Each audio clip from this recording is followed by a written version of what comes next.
ማለት ያልተሳካም። እንዴት? በቃ አልተሳካም። ግልጽ አድርጊ። እዝራ ከኔ ጋር አላደረም። ለምን? አልቻልኩማ። ስንት ነገር ተነጋግረን ሄደን አልቻልኩም ትይኛለሽ እንዴ? ምን ማድረግ ነበረብኝ? ከኛ አላማ ስሜትሽ በለጠብሽ? እንደሱ አይደለም። እና ታዲያ ምንድነው? እኔ ከእዝራ ጋር አላደርኩም። ማለት? እዝራን ካፌ ትቼው ነው የሄድኩት። እሺ፣ እና የት አደርሽ? አልጋ ይዤ ብቻዬን። ለምን? ቤት አይንሽማ የተፈራዋ። ቆይ ለምንድን ነው ሲጀመር ያልተሳካልሽ? ሁሉም ነገር እኮ ደስ በሚል ሁኔታ እየሄደ ነበር። እና ምን ተፈጠረ? የሰጠሽኝ መድኃኒት እዝራ እጁ ሊታጠብ ሲል ጨመርኩበት። እሺ፣ ከዛስ? ከዛማ እዝራ መጥቶ ምንም ሳያወላውል ጠጣው። ምንድነው ነገሩን እንደ ተከታታይ ድራማ አደረግሽው እኮ። ቤቲ ተረጋጊ፣ ልንገርሻ። ምን እንደተፈጠረ በቀጥታ ንገሪ። ከዛማ እዝራ ሲጠጣው ደስ ብሎኝ እየተመለከትኩት ምን ተፈጠረ መሰለሽ? ከዛ መጠጥ ውስጥ መድኃኒቱን ጨምሬበታለሁ አልሽኝ። አረ እንደሱ አላልኩም። እና ታዲያ ምንድነው እንዴ?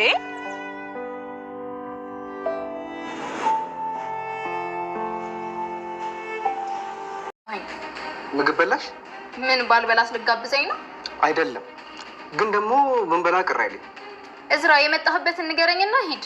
ማታ ምንድን ነበር ያደረግሽ? ምን አደረኩ ደግሞ? ምን ሆኜ ነው ራሴን የሳትኩት?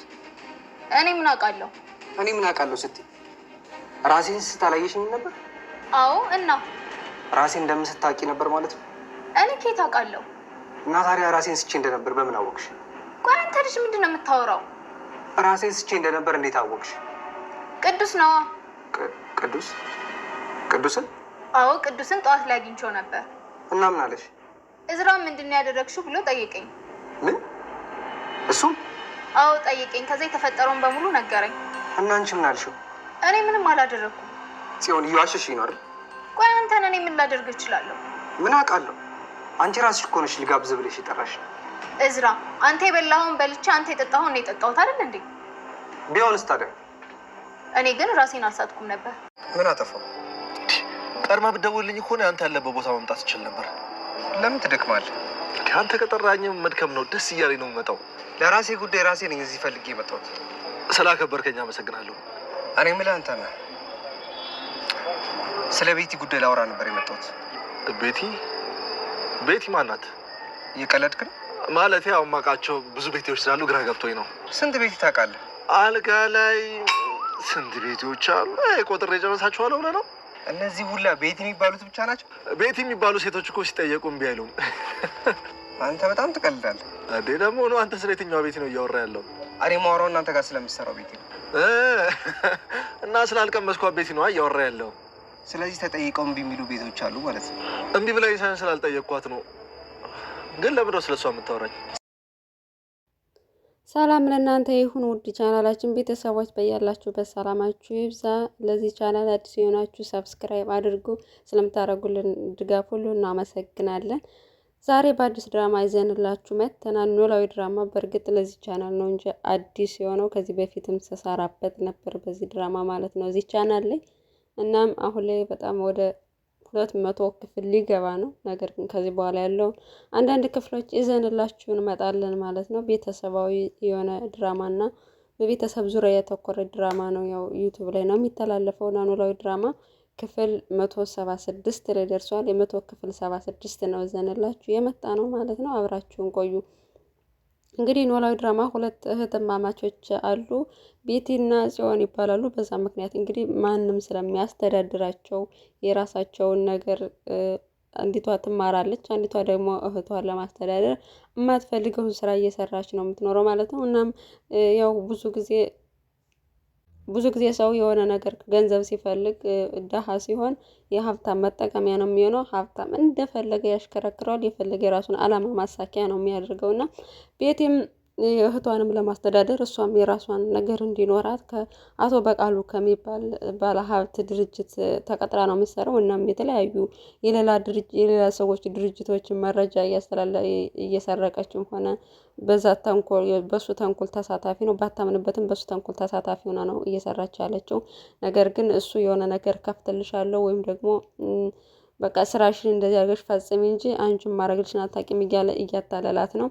አሁን ላይ እያታለላት እንደሆነና ትክክል እንዳልሆነ የሚያደርገው ስራ ሁሉ ትክክል እንዳልሆነ ስለገባተኝ እየተጨነቀች ነበር። እህቷም ችግሩን ለመፍታት የእህቷን ችግር ለመጋራት እና የእሷን ችግር ለመፍታተኝ አስባ የባለ ሀብቱን ልጅ ለማናገር ነው የሞከረችው። እህቴን ከስራ ላይ ያባረርብኝ ነው፣ ስለዚህ አንተ ደግሞ አባት ስለሆነ እንዳያባረራት አሳምንልኝ ብላ ነገረችው ማለት ነው። ልጁ ግን ያው አባቱን መርጦ ሄዶ ቤቴን ለምንድን ነው ከስራ የምታባረራት እንደዚህ ብላ አለችኝ ብለው እንግዲህ ሁለቱም ጣልቃ ገብተውበታል ማለት ነው። ጽዮንም እንደማይሆን ስላወቀች እና እዝራ እንደማያረዳት እንደማያግዛት ስለገባት ለአባቱ ስላይደለ በሌላ በኩል እሱን ወጥመድ ውስጥ ለመክተት ነው ያሰበችው። ምክንያቱም ከሱ ማርገዝ አለብኝ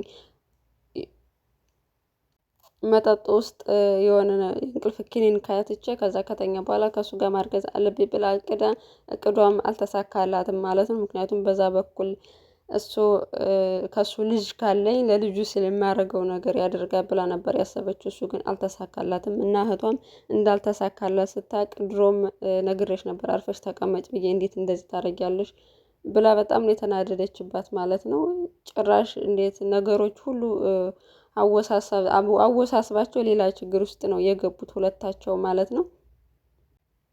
በሌላ በኩል የቤቲ ተቀናቃኝ የሆነው አንተነህ እንግዲህ እሷን ለማስከፋት እሷን ከድርጅቱ ውስጥ ለማስወጣት እና በሷ ስራ ለመግባት የሚያደርገው ጥረት ሁሉ ከአቶ በቃሉ ጋር እሱ የበለጠ እንዲወደድ እሷን ደግሞ ለማስጠላት የሚያደርገው ስራ ሁሉ አሁን ላይ እሱ ተቀባይነት አግኝቷል። ግን መጨረሻ ላይም እሱም እንደ ቤቲ መጨረሻው እንደማያምር ግልጽ ነው። ምክንያቱም በሰው እንጀራ ገብቶ ቤቴን አባሮ እሱ በእሷ ፋንታ ሊገባ ነው ያሰበው።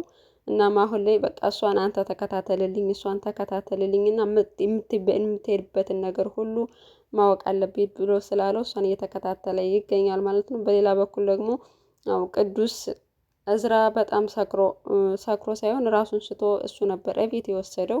እናም እሱ እንደ ጓደኛ አስቦለት ያው ጽዮን መድኃኒቱን ካደረገች በኋላ እዝራ ያሉበትን አድራሻ ስለነገረው በዛ አድራሻ መሰረት ነበር የሄደው።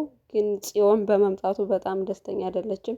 ለምን መጣህ አንተ? ሲጀመር እኔ እኮ የማወራው ነገር ስላለኝ ነው እዝራን የጋበዝኩት፣ ስለዚህ መምጣት አልነበረብንም ብላ በጣም ተናደደች። እኔ ነኝ የጋበዝኩት፣ አንቺ እኔን ስትጋብዥ እኔ ደግሞ እሱን ጋበዝኩት፣ ስለዚህ ከሱ ፊት ማውራት ትችላለሽ፣ አይሄድም ብሎ ድርቅ አለባት። እሷም እንደማይሄድ ግልጽ ሲሆንላት ተነስታ ሄደች ማለት ነው። በዛም ምክንያት ስለ ራሱን ስለሳተ ቅዱስም ወደ አባቱ ይዞት ሄደ። አባቱም ይዞት የሄደው እንግዲህ ያን ነገር ሁሉ ስለተፈጠረ ጧት ሲነሳ ራሱን ስቶ ማታ ስለመጣ ያውቃል አባቱ። በዛም ምክንያት ቅዱስን ነው የጠረጠረው እሱንም እንዲከታተልለትና ለምንድን ነው ማታ እንደዛ ሆኖ ልጄ የመጣው የተፈጠረውን ነገር ማወቅ እፈልጋለሁ ብሎ አንተነህ ቅዱስ እንዲከታተለው ነው ያደረገው። ቅዱስም ተናዶባታል። ይህን ሁሉ ስራ የሰራችው ጽዮን እንደሆነች ስለገባው ለምን እንደዚህ ያደረግሽ? ቆይ አሁን እንዴት ጭራሽ እዝራ ለመግደል የሚሞከርበት አይነት ሰው ነው ወይ? እንዴት እንደዚህ አይነት ስራ ትሰሪያለሽ? ሲላተኝ እኔ ለመግደል አስቤ አልነበረም፣ እንቅልፍ መድኃኒት ብቻ ነው የሰጠሁት ብላ እውነቱን ነገረችው። እሱም ጮኸባትን ማትረቢ ሰው ነሽ ብሎ ማለት ነው። እንዴት እንደ አይነት ስራ ትሰሪያለሽ ብሎ በጣም ነው የጮኸባትኝ። እህቷም ተጣልታለች። አሁን ላይ ጽዮን ከሁሉም እየሆነች አይደለም ማለት ነው። ነገሮች ሁሉ ድብልቅልቅ ብለዋል። በሌላ በኩል የቤቲን ህይወት ካመሰቃቀለ በኋላ ደግሞ እንደገና የነ ሰላምን ቤትና የነ ወይዘሮ ሜላትን ቤት እየበጠበጠ ይገኛል አንተነህ ማለት ነው። እነሱም ሀናን አብረሽኝ ጋደርሽ ሚስጥሩን ሁሉ አልናገርም ከአንቺ ሰላምን መርቃለሁ፣ ከለበለዛ ግን ሄጄ ሰላምን ሚስጥር ሁሉ እናገራለሁ ለቤተሰቦቻችሁ ሁለታችሁ ከዚህ በፊት የተፈጠረውን ነገር ማለት ነው። ያው ሰላም አርግዛ እንዳስወረደች እናቷ አታውቅም። እሱን ከሰማን ቤተሰቡ በጣም ነው የሚፈርድባት ሰላም ነኝ። በዛ ምክንያት ላለመናገር ነበር ያሰበችው። እሱ ግን እንደ አጋጣሚ ተጠቅሞ ይህን ሁለታቸውንም እንግዲህ ሴትነታቸውን ለመጠቀም ነው እየሞከረ ያለው። ግን ሀና በጭራሽ አንተ ወራዳና ባለጌ ሰው ነህ፣ እኔ ስጀምር በራሴ መንገድ ልክ አስገባሃለሁ እንጂ እንደዚህ አንተ እንደምትለው ያንተ መፈንጫ አንሆንም ብላ ዝታበታለች። እሱም ማድረግ የምትችይው ሁሉ አድርጌ እኔ ግን ነገሩን አቅልሌልሻለሁ፣ የሰጠውሽ አንድ እድል ነው፣ እድሉን ተጠቀሚበት ብሎ ዝቶባት ሄዷል ማለት ነው። እሷ ምን ማድረግ እንዳለባት አላወቀችም። ራሷ ናት ስልኩን ከሰላም ሰርቃ ወስዳ የደወለችለት። ምክንያቱም እህቷን ሰላምን እያስጨነቀባት ስለሆነ የእሷን ችግር ለመፍታት ነበረ የደወለችው። ነገር ግን ባላሰበችው ሁኔታ ነገሩ ወደ እሷ ዙሮ ከበፊት የሚፈልጋት ስለነበር አሁንም አንቺ ነው የምፈልገው ብሎ ድርቅ ብሏል። አንተነ ማለት ነው። በተቀጣይ ክፍል ያለውን ይዘንላችሁ እስከምንመጣ ድረስ በያላችሁበት ሰላማችሁ ይብዛ። እስከ መጨረሻው ስላዳመጣችሁን እጅግ በጣም እናመሰግናለን። ሰናይ ጊዜ ተመኘንላችሁ።